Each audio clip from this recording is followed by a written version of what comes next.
Whitney Chew, welcome to the Star Coach Show. Thank you. I'm so excited to be here.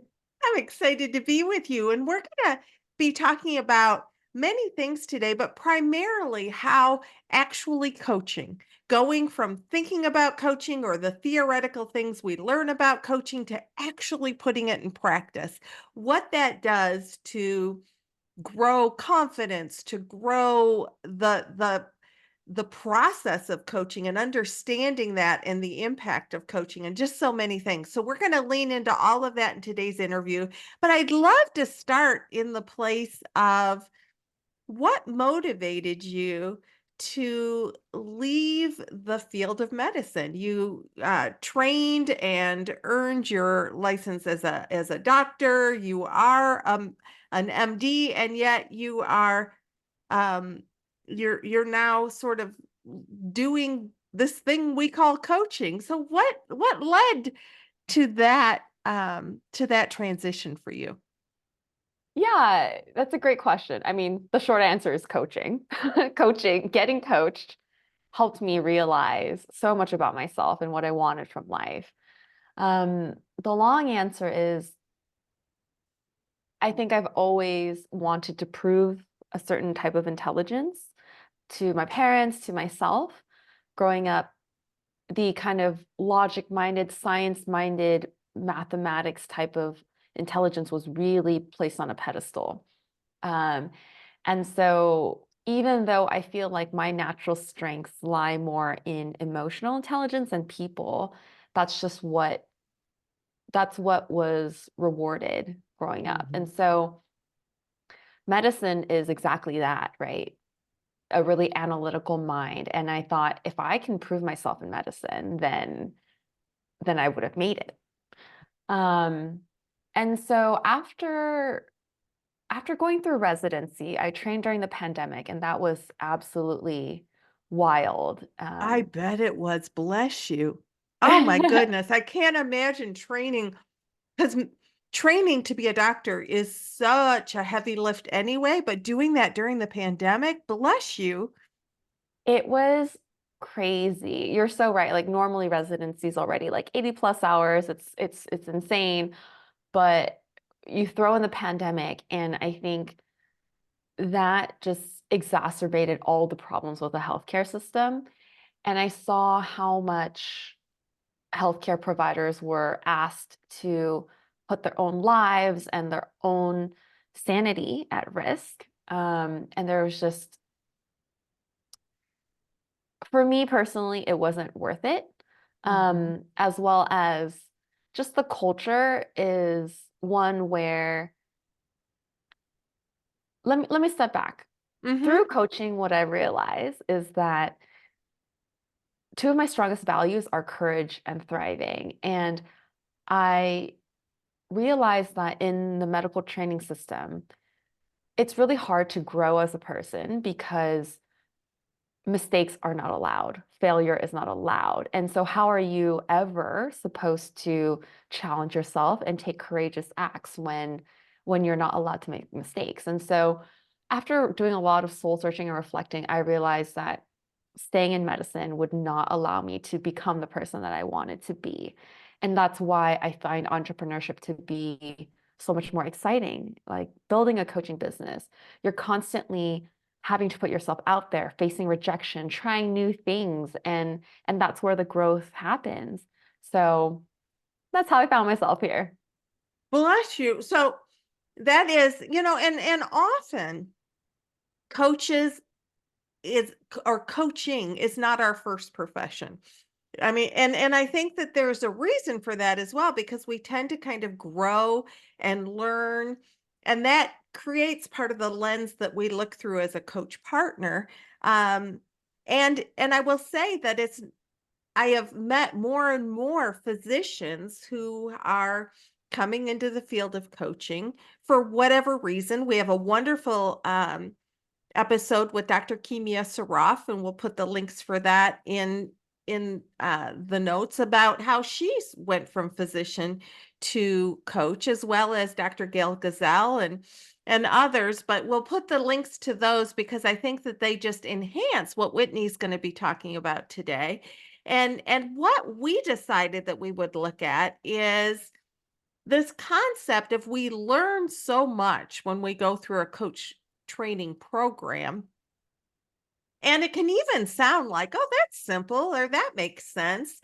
But until we actually grow our skills by coaching, it just stays sort of theoretical. It can sound all sorts of easy. I think all of us have gone through trainings where we're like, oh, the instructor makes it sound so natural and such a flow. Of course, I could sit down and just do that. And then we're in front of a client and we're trying to easily flow into whatever we learned in class. And it's like, this is a little clunkier than that, or this why is my client not saying what I think they need to say to make this be so easy for me? So we talked about what your journey has been in. I really have to take this from theoretical to practical. And you landed on this concept of if I barter coach, if I offer my coaching to others and then we coach one another, that's considered paid coaching. And paid coaching, we know that we need to, if we want to be an ICF credentialed coach at the ACC level, we need 100 hours, but of that, 75 need to be paid coaching hours. So tell me a little bit about like your journey as you're obviously very accomplished. You were doing your thing as a doctor and then like, okay, I've been coached. I like this coaching thing. I also think that that's how I could really actualize myself as a coach. What so first of all, just that had to be a little difficult to say, I get it. I get that I now want to do something different, but that's a big release of one thing to move into something else. So, what did you have to do for your own being to kind of make that big decision? That is a great question. So, first of all, I would say I think I understand why a lot of physicians are so drawn to coaching. We, most of us, I feel like, enter medicine because we love helping people and serving people, and health is really fundamental, right? Um, at the same time, once you are exposed to the healthcare system, I think you start to realize how unfortunately, how little an impact you might have as an individual practitioner. And so coaching, right, is similarly so fundamental. You hear so many stories about patients who are like, oh, my doctor said I would never walk again. But through the power of my mind, I decided I would walk again. And so I did. And so I think when I saw how much coaching changed my mindset and then allowed me to make such big decisions in my life, such as quitting medicine, I was like, this is it for me. I know that if I could go from a place of really fearful and following the rules and letting other people dictate how I want to live my life to now completely quitting a 10-year journey and pivoting, I was like, this is how I want to serve people. And I think that's what a lot of physician coaches want to do. Um, yeah, when you ask me what did it take to take that leap, I would say honestly 2 years of solid coaching and really visioning, understanding my partner actually joined me in our in coaching training. And so on one of our flights home from one of our training sessions, I just finished reading The Prosperous Coach and I was on cloud nine and I turned to my partner and I was like, I think I can do this. But I was really scared. We both Mhm. want kids, and it was one of those things where it's like, is this the right decision? Saying no to 6 figures as a physician to starting over. And he just asked me, what do you want your life to look like 5 years from now? He's such a great coach. And what I realized is even if I stayed in medicine, it would be so that I could transition out eventually. And so it was one of those things, it's like, well, if that's where I know I want to go, why wait? Like, why not now? Wow. Okay, so then you did your training Mhm. and you had a new skill set to learn. Obviously, some of our and this is something I work a lot with coaches on when I work with them as their mentors and as their business building, mentor. It's you've got transferable skills. You didn't hatch out of an egg the day you went to coach school. And I think often we're like, "Oh, this is a new skill." So like it's all new. So there are transferable things, and yet there's a different way to think about things, a different way to communicate on that ask tell continuum, really building the asking muscle and the curiosity muscle. So what did you find were some of the biggest transitional pieces for you in the skill way to grow as a coach? And then that's going to lead into kind of this barter thing. But what did you learn that you really had to what did you have to build?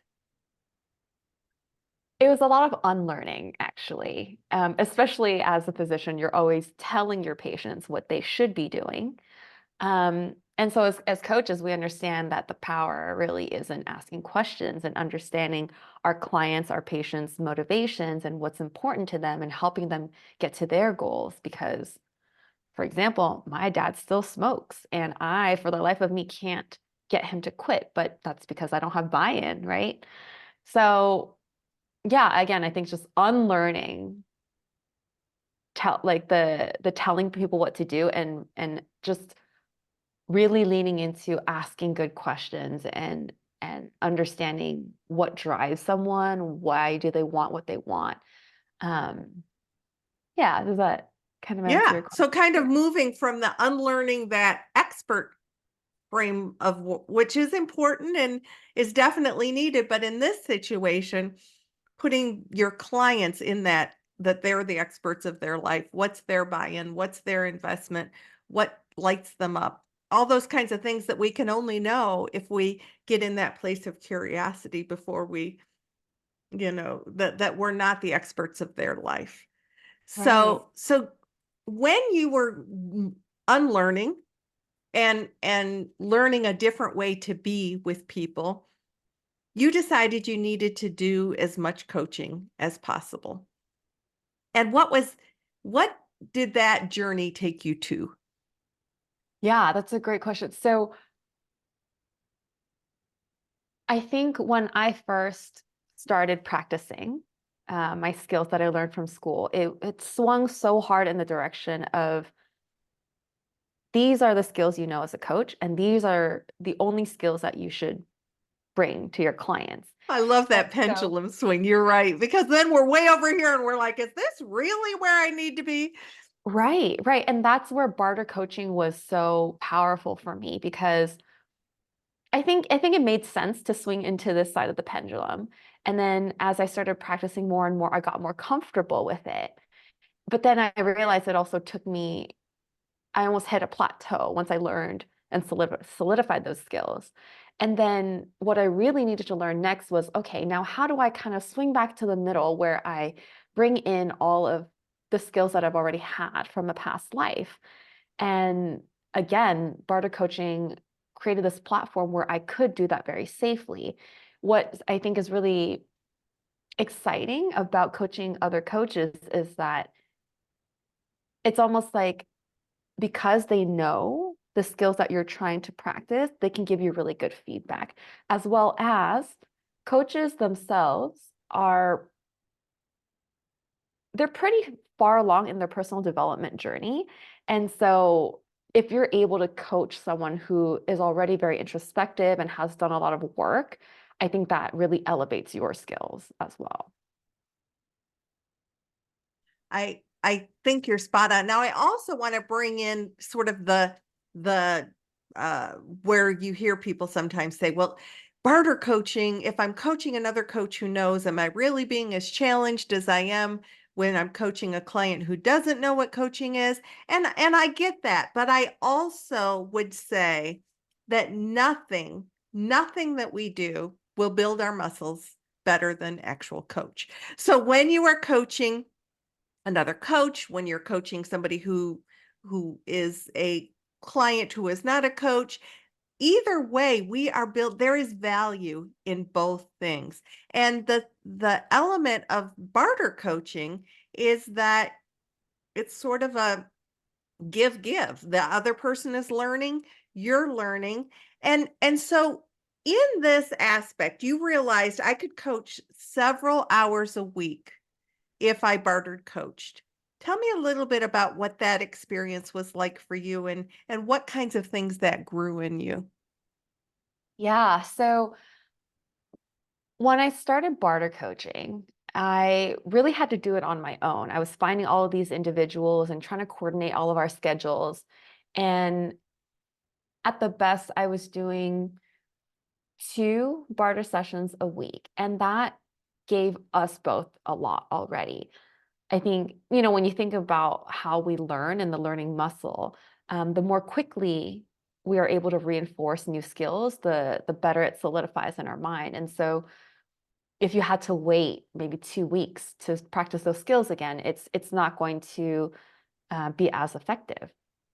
And so, as I was setting up all these barter sessions, what I loved, like you said, is that I get to practice my skills, I get feedback, as well as I get to see a different style of coaching when I'm getting coached myself. And I was like, oh, wow, that's a good question. I'm going to add this to my repertoire. And so, last year, actually, my partner and I had done a barter coaching circle. And then we unfortunately his dad got really sick and was on Oh, I'm sorry. hospice, and yeah, we wanted to join the barter coaching circle, but just because of how traditional barter coaching works, we couldn't commit to the same time every week with the same person, just because we didn't know if we would have to go to the hospital all of a sudden, Right. or take his dad somewhere.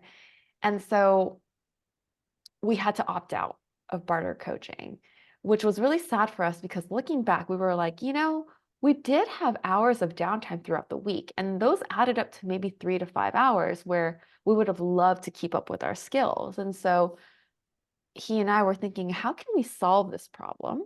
Which led us to come up with this barter coaching platform that's really flexible, where you can coach 3, 5, 7 times a week if your schedule allows. And so what happens is you come in and you give us your availability for the following week. So you don't have to know where your life is going to look like 3 months from now. You just have to Mhm. know what it looks like next week. And then we compile all of these coaches' availabilities. We throw them in our algorithm, and it generates an optimal amount of matches based off your availability and how often you want to coach. So some of our coaches say, I only want to do 3 sessions a week. Or some say, I want to do one every day. And based off that, we're able to give that to our coaches. And they've really liked it. Our coaches, some have done up to 7 to 10 a week. And they say that in that week where they're just really, really consistently and really frequently coaching, they feel like their skills have skyrocketed. And not just their skills, but really their confidence. Yes. And that's the whole thing. I mean, I see it again and again when I do mentoring. I see it again and again with the students that I teach. When you actually commit to coaching, it your your confidence begins to build where you are on that ask tell continuum when it's appropriate to kind of step into offering a suggestion or an observation, which is very coach like, ladies and gentlemen. That is in the competencies, but we know when to do that. We don't just automatically fall on the default of, oh, let me just tell them because I haven't practiced and built this ask muscle. So you're seeing that these coaches are growing in their confidence, in their competence. When and this has happened also for you. So you were able to kind of fit in, I want to coach more. I want to coach 3, 5 times a week.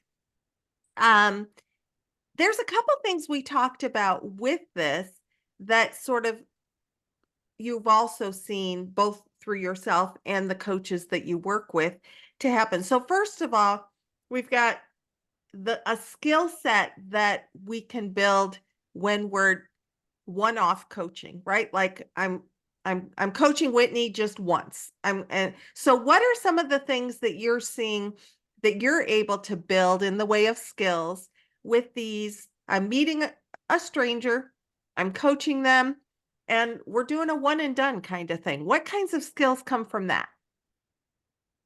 Yeah, I think the skills that I've picked up from coaching, like from the one and done coaching, is that you quickly learn to read someone and you quickly understand where their block is. And in fact, I actually find, and maybe I'm wrong, I find that coaching is actually more so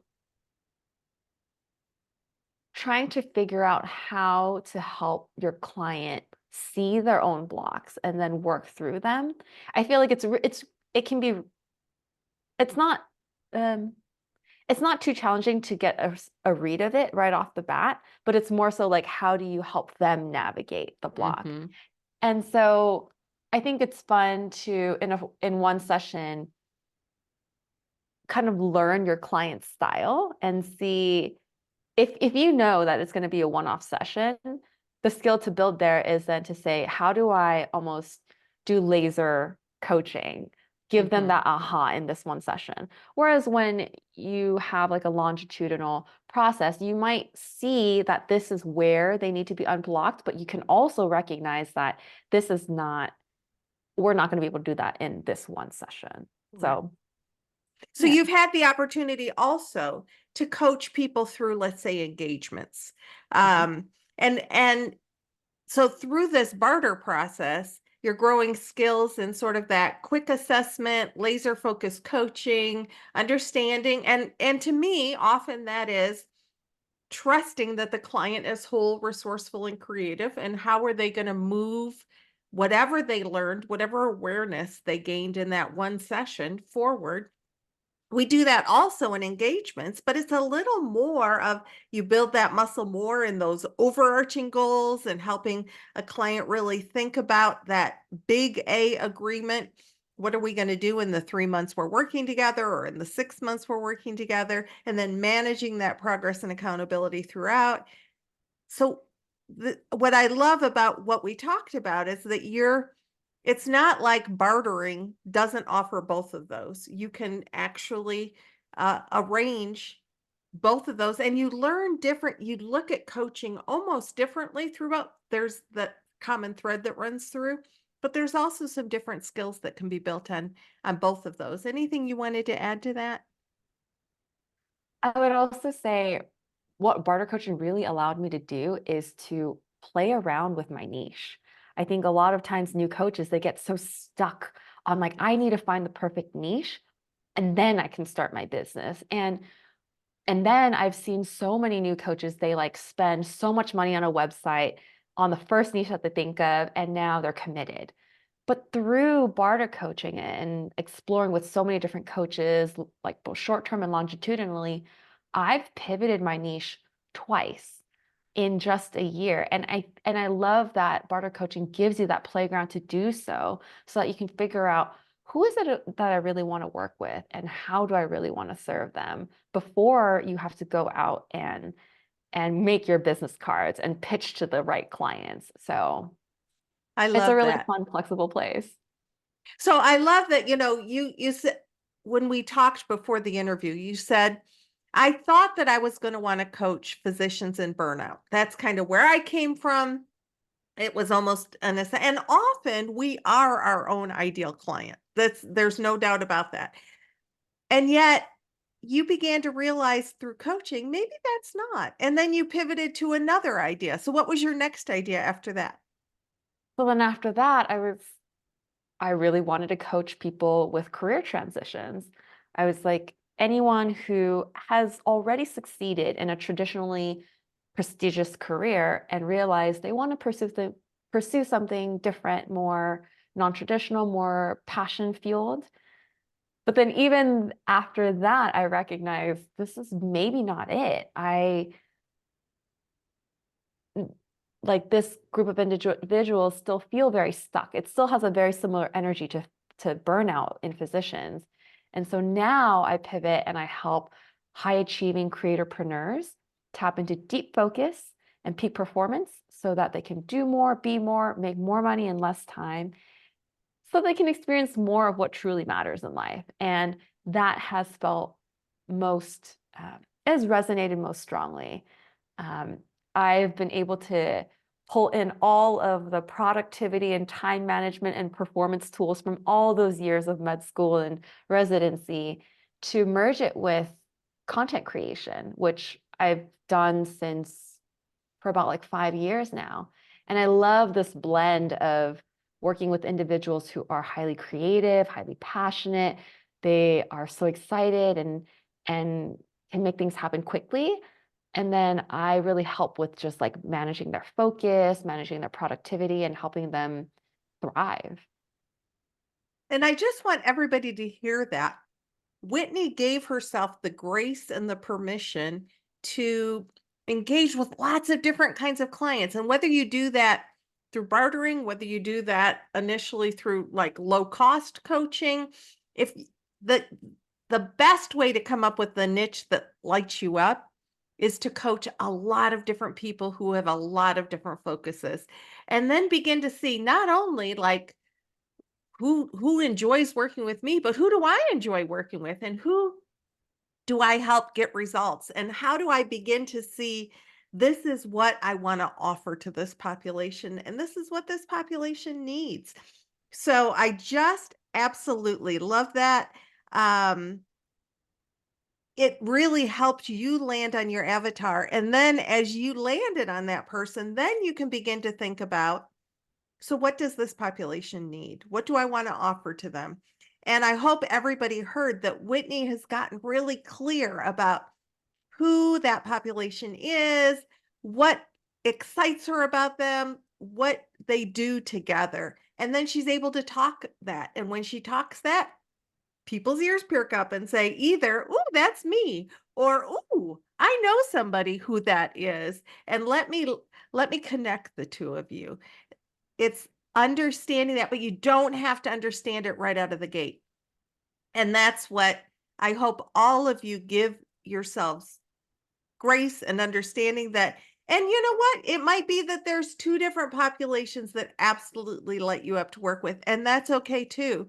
Although I would recommend if you're brand new to kind of pick one, get momentum, get steam going, and then you can always expand. So as we are, I can't believe that our time is almost wrapped up already, but what what else would you like coaches to think about when they are considering, should I think about doing bartering?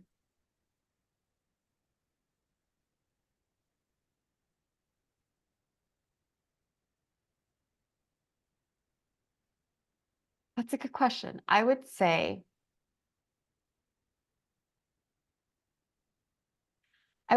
at the end of the day, all of us as coaches want to be able to go out there and help change people's lives.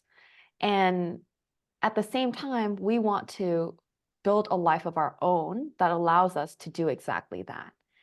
And so what I've noticed is that really it requires a certain level of confidence to go out there, to think of yourself as able to make that difference in people's lives and able to charge to do that. And there confidence is a really big topic that I love talking about. At the same time, at the end of the day, I feel like really what it takes is a lot of courageous actions, repeated courageous actions to help you develop that confidence. And I think barter coaching is a really safe playground to do that. I would be really hard pressed to believe that myself or many new coaches would go out there and say, all right, I've graduated, I've learned these skills. Let me go out and charge a random stranger $200 an hour for me to coach them. And so I think there's a lot of value in barter coaching. I've also found great coaches for myself through it, and I recommend it to all new coaches. I don't see a downside. So good. Whitney, thank you for bringing your journey forward to us, and giving this food for thought. And this is the other thing that I would say. Um, we really talked about new coaches and how they gain sort of their momentum. But I would also challenge those of you who are listening, at different stages of your career, you might very well choose to barter with somebody who is at your level, to Whitney's point, to hear another style of coaching, to challenge yourself. Have I fallen into bad habits? Another coach might be able to give you some feedback about that. Do mentor coaching where you can work with other coaches around those skill sets as well. Just because you're an ACC, a PCC, or even an MCC doesn't mean that the journey to mastery is done. It's an ongoing path, and I think that working with your peers is one key way to make that continuous growth happen. So, Whitney, thank you so much for joining us. Thank you so much for having me. I had so much fun today.